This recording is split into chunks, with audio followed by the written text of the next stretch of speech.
I want everything to have a place, and there should be a place for everything. Second part is easy once you figure out the first part. Welcome to the House to Home Visual Diary, episode 11.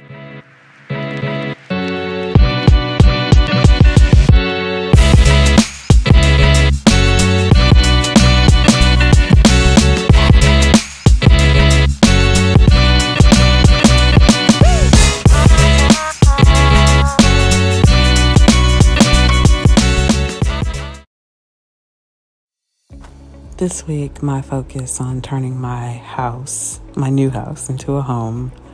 My focus is on trying to keep things under control, like keeping things clean and getting things organized while still completing all of the mini projects that I have to do. Also, we have a housewarming coming up, so I have a bit of a deadline for these things. Why do I do this to myself? Here are just a few of the organization projects that I'm working on, as well as a couple of design projects that I think will enhance the house rather nicely.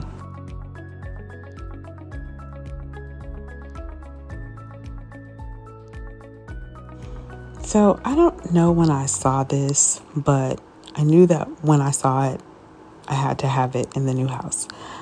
The first time I ever saw someone put their plates and bowls in a drawer in their kitchen, I thought that was just genius.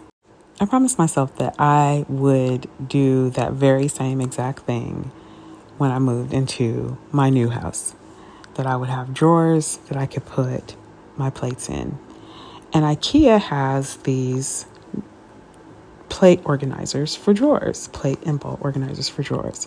So I, of course, snatched up one immediately, and I had what I thought was a very good idea to store my plates in one of the larger drawers in the back kitchen.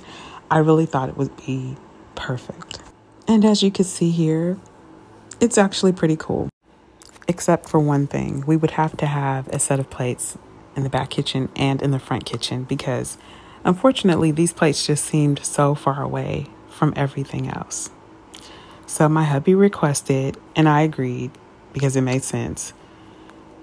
He requested for me to move the plates back into the front kitchen where we could get to them easily and where they'd actually be near the food. I mean, it does make sense.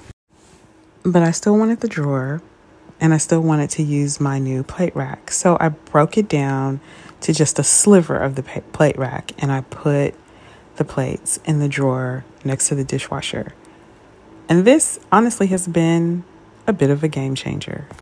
One full set of plates, bowls, and saucers all fit in this one drawer in the island right next to the dishwasher. Everybody knows where they are, they're accessible, and once they're done washing, we can take them right out of the dishwasher and place them directly in the drawer. I don't have to take one step. I don't have to reach up into a tall cabinet. I can just put them right here in this drawer. This is literally the kind of convenience I have been craving for years. Sometimes you just have to take pleasure in the small things. Oh, and a funny thing about this main kitchen, we didn't get the soft close drawers here. But now that I've done the back kitchen, I can install them myself. I'll show you that project in the near future. Another thing that we have now, thanks to the IKEA kitchen, it's literally the gift that keeps on giving. We have a pull-out spice rack. That's another thing that I've wanted for so long. And now I have one.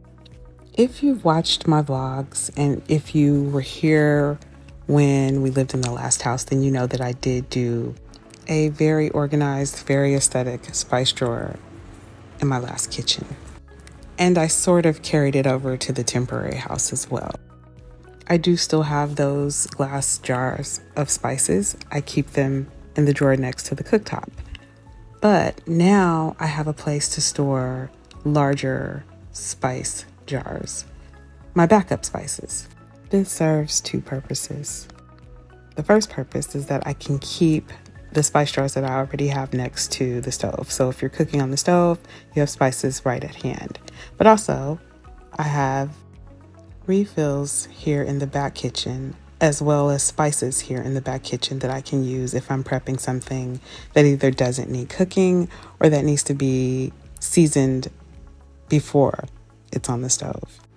This allows me to store a larger amount of spices in a way where they're easily accessible. I have much better visibility on everything. I can see them because instead of them being really high up, they're down, not necessarily at eye level, but accessible. In fact, I think that is the key to making a house really work for you, or making your space really work for you, giving your items a place to live, only buying and storing what you're actually going to use, making the things in your kitchen and the kitchen as a whole work for you. In other words, just making things accessible. I'm 5'3", and while having tall cabinets and deep cabinets, it looks really great, right? But it can sometimes make it a struggle for someone who is not tall. And while I don't mind using a step stool occasionally, or having to reach for things sometimes, life is just much easier when I can just reach out and grab what I need. And when you make it easy, it's a whole lot easier to keep it clean, and overall, just a whole lot easier to maintain. Side note, I got a Stanley Cup, y'all.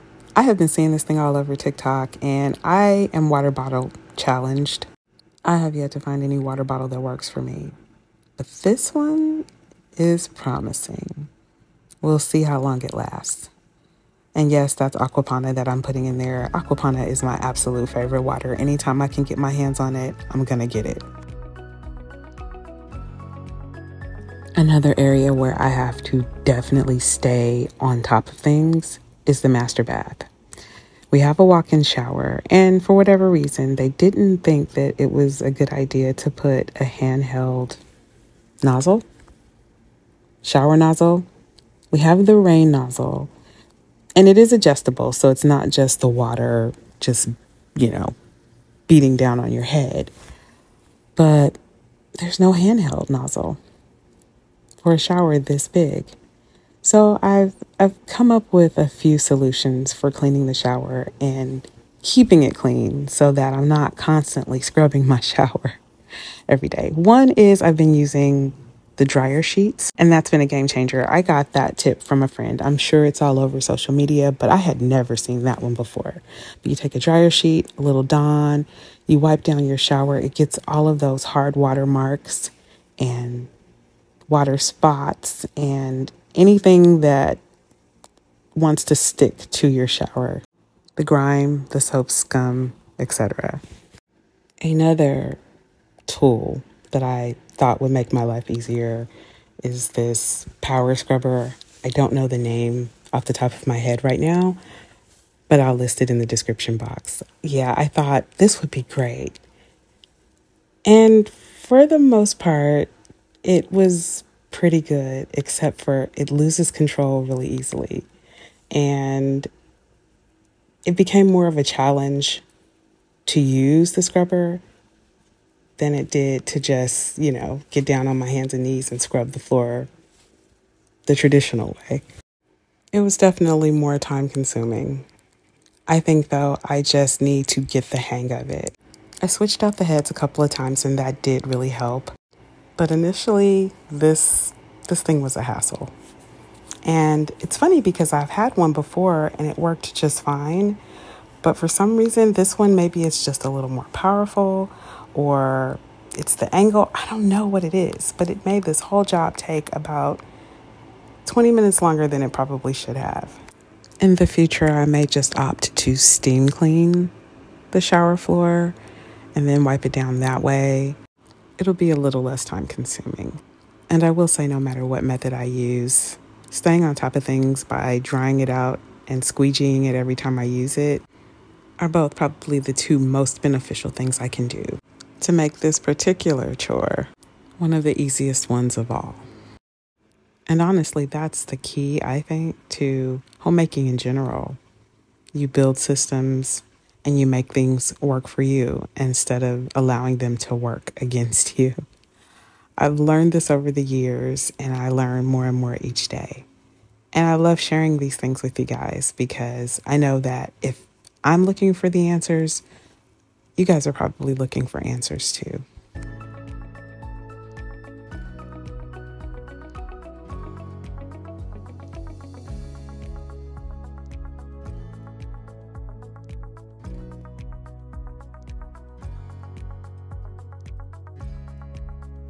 So since we're talking about organizing and putting things in their place and having things be accessible, I did want to touch on the way that I store my oils. I purchased these oil dispensers from Amazon. The oil dispenser and the funnel actually came from Amazon because that's where most of the stuff in my house comes from. I think the convenience is unmatched. And because I am someone who has to be in the mood to shop, being able to just order things up when I need them sometimes feels really luxurious. And I'm not ashamed of it or knocking it. I'm just saying it is a luxury that I'm kind of glad that I have right now. So we cook with a couple of different oils. We cook with avocado oil and we cook with olive oil, not extra virgin, not virgin, just olive oil. I guess it could be virgin olive oil too, but it has a high smoke point, which is important. We use extra virgin olive oil to drizzle on salads and to put on food items that aren't going to be cooked. We also have some sesame oil as well. And I like to store these on the stove because while I don't cook nearly as much as I used to, I mean, I still cook, but not nearly as much as I used to. My daughter and my hubby cook a lot, and they love having the oils right there at their fingertips. And it, again, is another one of those conveniences that I've seen for years and years and years, and I said I was going to do and never did. And now I did it in the temporary house. I loved it. And again, it's a game changer for me. Why I didn't do this before, I'll never know. I am definitely late to the game, but now that I'm here, I am showing up ready to play. So about these labels though, when the oil containers are full and they're labeled like they're supposed to, they look really good. I love the way they look sitting on the countertop, on top of the little marble platform that I have them on, with the salt cellars that go on this platform as well. It's all such a good look, but I have to be really careful because the oil will rub the writing right off of the labels. So I'm in search of labels that are not so susceptible to the oil. I think I'm going to find some vinyl letters that I could stick on there instead of using, in this instance, like the chalk pen. And in the other instance, I just had some printed labels. Both, they succumbed to the oils. So I'm definitely in the process of figuring the whole label thing out. I just hope I can figure it out before I've wiped off all of the writing on the labels and before I end up mixing everything up. It's one of those things you just don't think about till you're right in the middle of it and you're like, yeah, I probably should have planned better for that. But we live and we learn.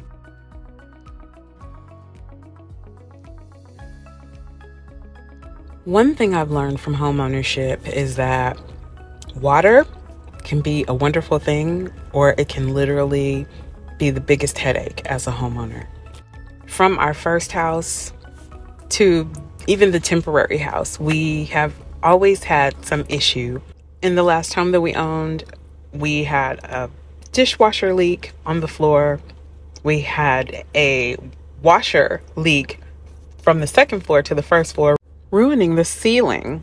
And then when the equipment came in to dry out the ceiling, the equipment ruined our floors. We actually had to move out of the house, and it was thousands and thousands of dollars worth of damage. We have had 2 hot water heaters burst on us, one ruining our basement floors, and we also had to have that restored as well. I think that happened within the first 2 years of living in our last house. And that was a brand new build. So wherever there's water, I try to be diligent. I try to put waterproofing anywhere that I can. And in this instance, this is the prep kitchen. I'm putting the waterproof lining under the sink. I haven't done this in the main kitchen, ironically. It's something that I probably should have been more on top of. But since we are building this kitchen, I can see these things. And when you can see them, you can try to prevent them. And that makes a world of difference in a home. Those of you who own homes, I'm sure you already know this. But if you're thinking about buying a home, if you're looking for your dream home or planning to build your dream home, hopefully some of these tips will help you when you are in the middle of that process. A lot of it is learning as you go along, but you don't have to reinvent the wheel. People have already done things and there's a ton of information out there. So I'm always looking for new ways of doing things and always trying to find ways to organize my home and make it run better, because you want it to be a peaceful place that you could retreat to from the rest of the world. And the way that you do that is you pad your nest. You make sure that things that can possibly go wrong, won't, or if they do, it's a minimal cost or stress to you. And then you put measures and things in place that make your house a home. This is all part of it. It's not just the big projects. It's not just the paint. It's not just the pretty furniture. It's little things like making sure that if by chance I have a leak in this cabinet, my cabinet won't be ruined or there'll be minimal damage because I have put a waterproof barrier underneath. A little thing that could have big impact. Another seemingly little thing that's having huge impact for me right now, it's things like this, like being able to organize my tea drawer like this. No, I didn't invent this, but I'm seeing what other people are doing and I'm modifying these things to make them work for me. So I'm taking something like these bamboo extender dividers, putting them in my drawers and organizing things that I never really even organized before. And it just makes life so much easier. I can't stress that enough.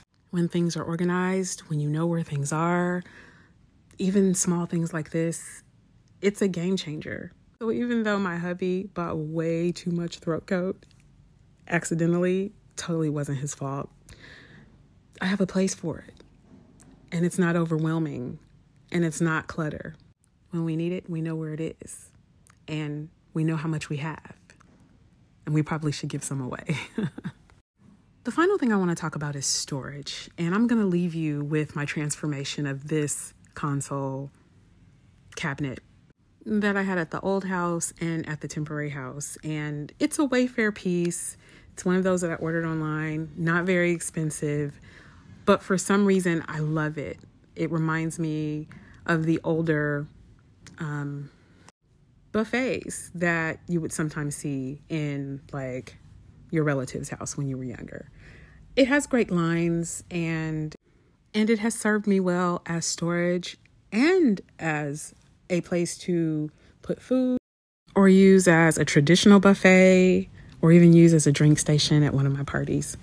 It has really been a piece that has been invaluable, and you can never have, well, you could have too many, let's be real, but good pieces like this, they're always going to come in handy. So this is something that I suggest that you do, especially if you're just starting to collect furniture. I know I have some younger people that watch my channel, or if you're revamping your home or buying a new home, find pieces that work. I store my candles in here. I have a ton of candles and I never really knew how to store them.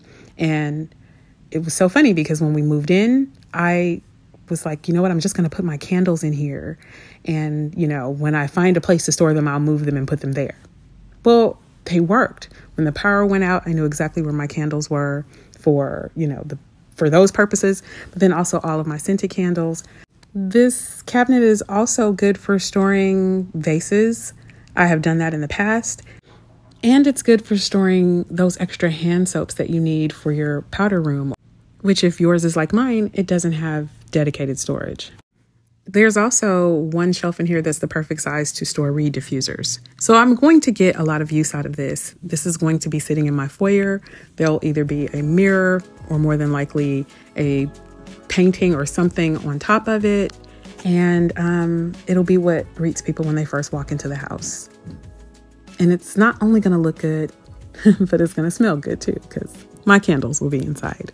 Our pieces shouldn't just be useful, but they can be pretty. And apparently they can smell good too. They're doing triple duty.